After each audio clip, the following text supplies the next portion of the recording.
seguimos con la participación del profesor Ramiro Villarreal, que por ahí nos vimos hace unos días también en el Congreso. Ramiro, adelante, por favor. Es correcto. Pedro, bueno, quisiera agradecer al gobernador y a ti, Pedro, y reconocerles los pantalones para hacer este ejercicio, porque es literalmente ponerse al escrutinio de gente talentosa, expertos en diversas materias, y no es fácil y se requiere valor. Entonces, felicidades por eso. También, como bien dices, estuvimos en el Congreso del Estado hace 2 días, gracias al diputado Héctor García, que nos invitó ahí a puntos constitucionales. Y yo creo que este cuerpo colegiado también le tiene que agradecer algo a Héctor, y es que el miércoles que nos invitó nos pidió limitar la participación a 5 minutos. Entonces ya se imaginarán la labor de síntesis que me tocó hacer. Lo bueno de esto es que todos estamos cansados y mi participación no creo que consuma los 20 minutos totales, espero.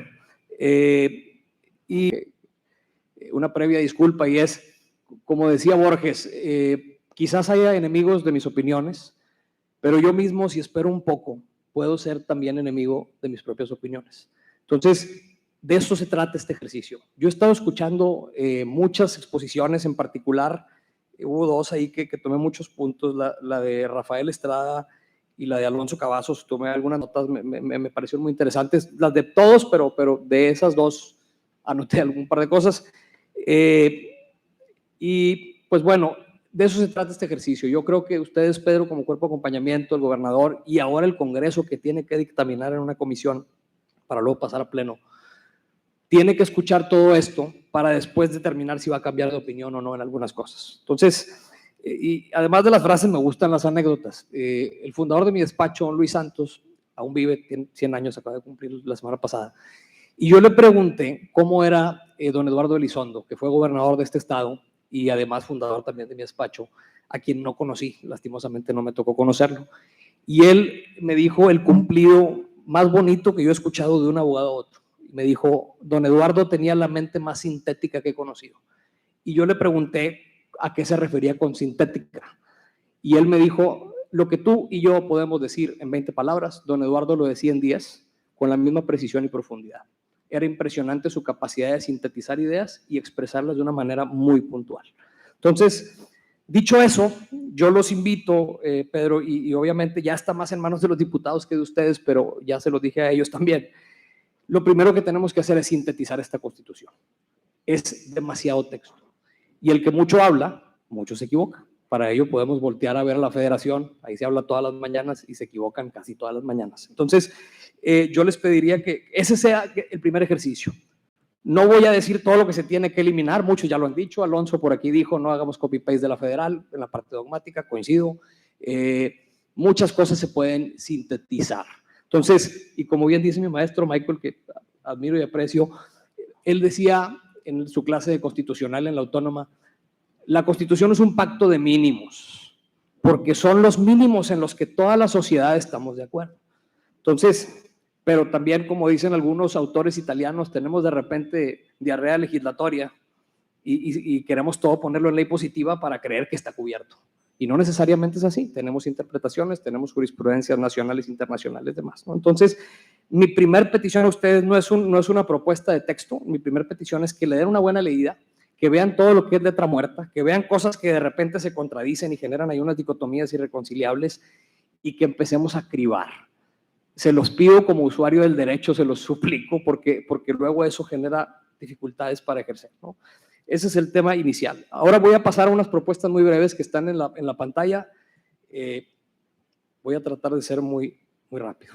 El artículo 9 habla de la reparación del daño en caso de delito. Lo que estamos proponiendo aquí es que se le agregue la palabra integral y que después se desarrolle que una reparación integral del daño debe incluir y no limitarse a restitución, compensación, rehabilitación, satisfacción y garantía de no repetición, etcétera. Algunos temas, ¿para qué? Para hacerlo congruente con nuestra ley de víctimas y con jurisprudencia internacional.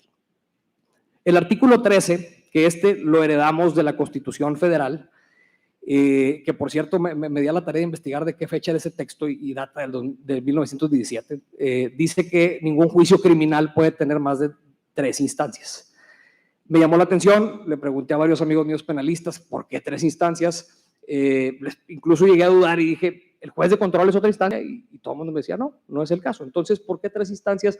No sé si en 1917 asumieron que el juicio de amparo directo era otra instancia, pero no lo es. Entonces, creo que vale la pena quitarlo. Y hablando de reconsiderar, hace rato Michael y yo estábamos platicando de este tema en particular y me hizo pensar en algo todavía mejor. Este artículo entero se tiene que ir, porque todo el derecho sustantivo penal está en procedimientos y en los códigos de procedimientos que legisla la Federación. Entonces, ¿por qué nos estamos metiendo con algo de competencia federal? Entonces, es de sabido reconocer y cambiar de opinión y creo que por ahí va, ¿no? Ahora, el 14 dice que la expropiación, y voy a hacer muy rápido porque ya se ha masticado varias veces, dice que debe ser a valor catastral la indemnización en una expropiación.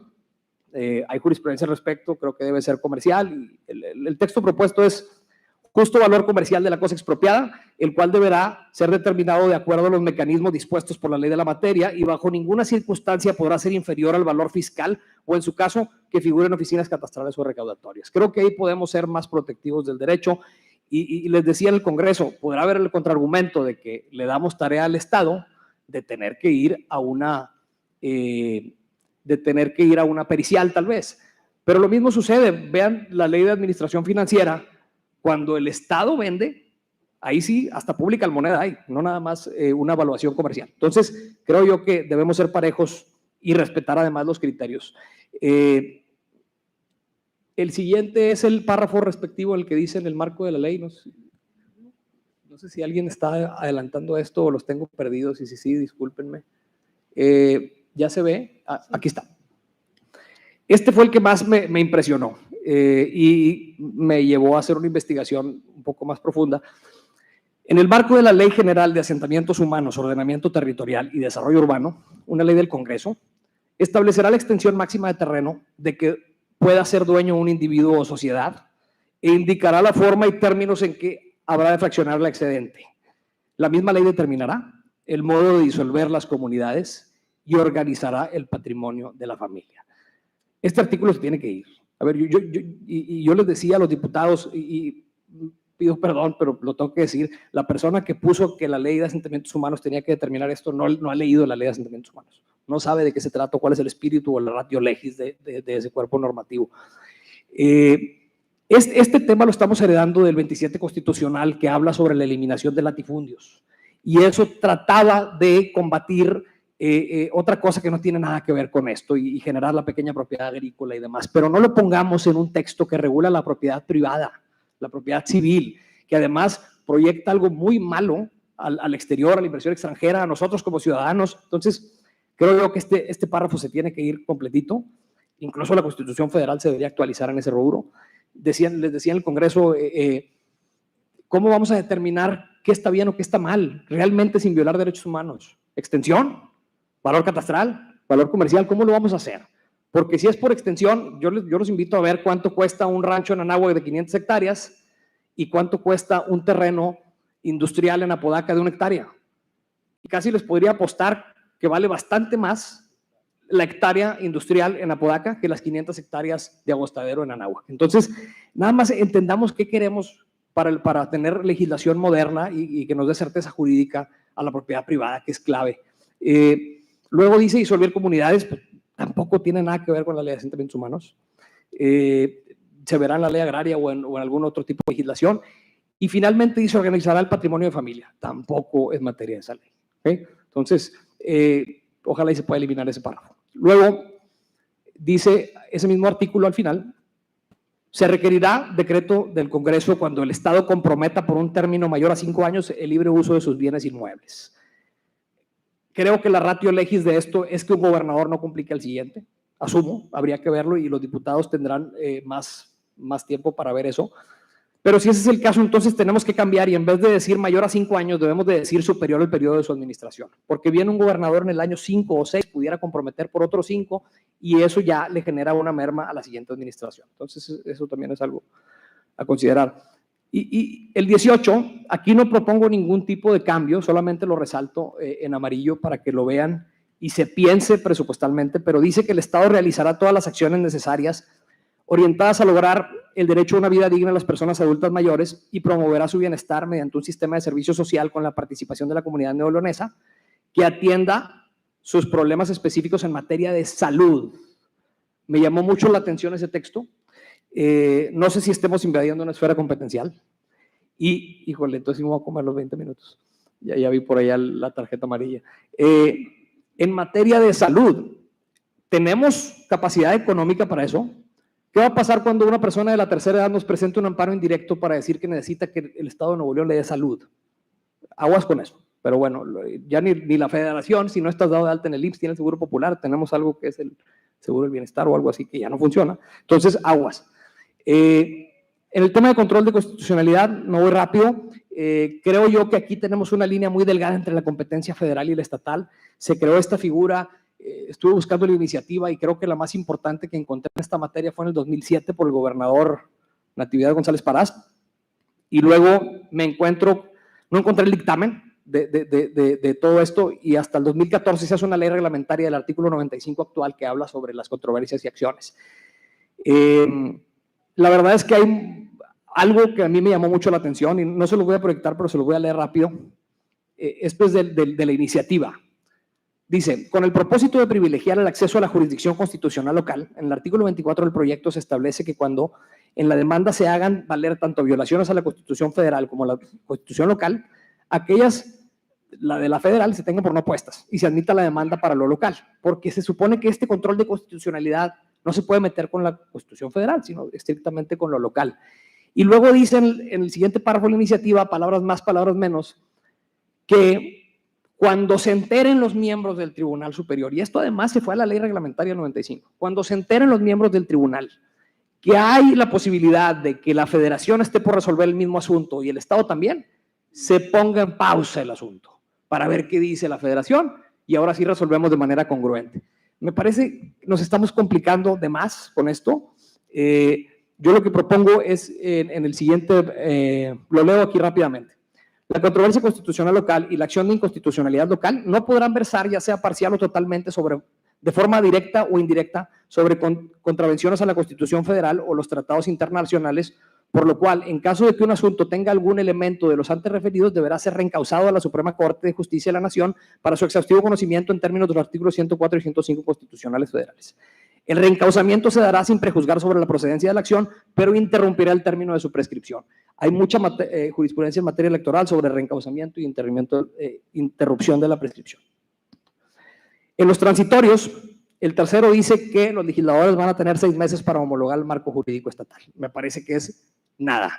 Yo lo estoy poniendo aquí al menos 1 año. Ojalá y lo consideren, y si les pueden dar más, mejor, porque si no vamos a hacer cosas al vapor y no nos conviene a nadie.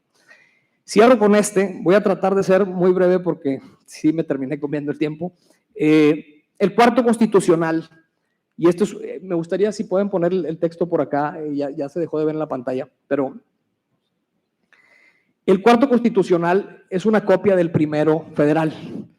Y a mí esto del primero federal es algo que yo estudié bastante. De hecho, la Corte y la Barra Mexicana de Abogados me publicaron una investigación en 2014 sobre esto. En el 2011 reformamos nuestro artículo primero de regularidad, que quiere decir la Constitución, el catálogo dogmático que tenemos en la Constitución federal, de manera virtual se amplía y se incluyen todos los derechos humanos que estén en tratados internacionales firmados y ratificados por México. Y a eso se le llama bloque de regularidad. Se generaron muchas tesis aisladas en contrario. Fue un problema. Muchos jueces dejaron incluso de aplicar algunos artículos constitucionales para aplicar tratados internacionales, el principio pro persona, caso por caso, que yo estimo que es lo correcto. Y la Corte se puso nerviosa, porque de repente tienes tribunales colegiados desaplicando la Constitución federal. Era una especie de sacrilegio en México, ¿no? Entonces, ¿qué pasa? Atraen el asunto a la controversia constitucional 293-2011, donde fue realmente una batalla intelectual entre el ministro Saldívar y el ministro Cosío. Yo realmente coincido con el segundo. Y se violó el proceso legislativo que se llevó en el 2011. ¿Por qué lo voy a decir? En esta acción de inconstitucionalidad 293-2011 que se terminó resolviendo en 2013, dijeron que, o se interpretó de una manera restrictiva el artículo primero constitucional y decía que siempre se le va a aplicar el derecho humano más protectivo a la persona, salvo que haya una restricción constitucional. Cosío lo que decía y con lo que yo coincido es ese artículo, y no solo coincido porque creo en su discurso, sino porque me fui a ver el diario de debates, versión estenográfica de la reforma del 2011, me metí muy a fondo y resulta que la Corte se puso a legislar. Empezaron a negociar e incluso en un voto aclaratorio de Saldívar dice, pues tuve que acercar mi posición a la de la mayoría porque si no, no iba a salir. Si no eres diputado, eres ministro de la Corte. ¿Cómo que tuve que acercar mi posición a la de la mayoría?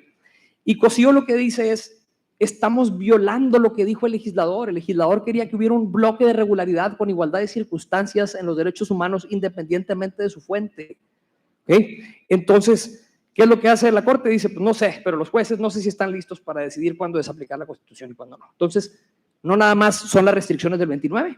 Toda restricción en la Constitución, aunque sea caprichosa, se va a sobreponer a la fuente internacional de derechos humanos. Y eso es lo que dice Cosío, y yo coincido, es prepondera una fuente de derecho sobre la otra. Y no se cumple con el objetivo de aplicar el principio pro persona. ¿Okay?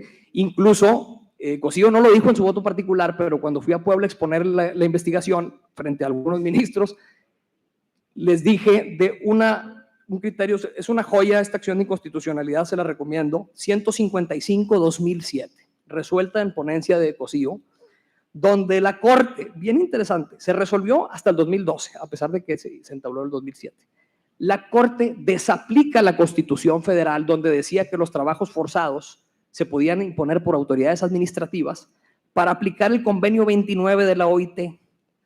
Y ahí dice que solamente es por autoridades judiciales, no administrativas. Entonces, ¿la Corte qué hizo?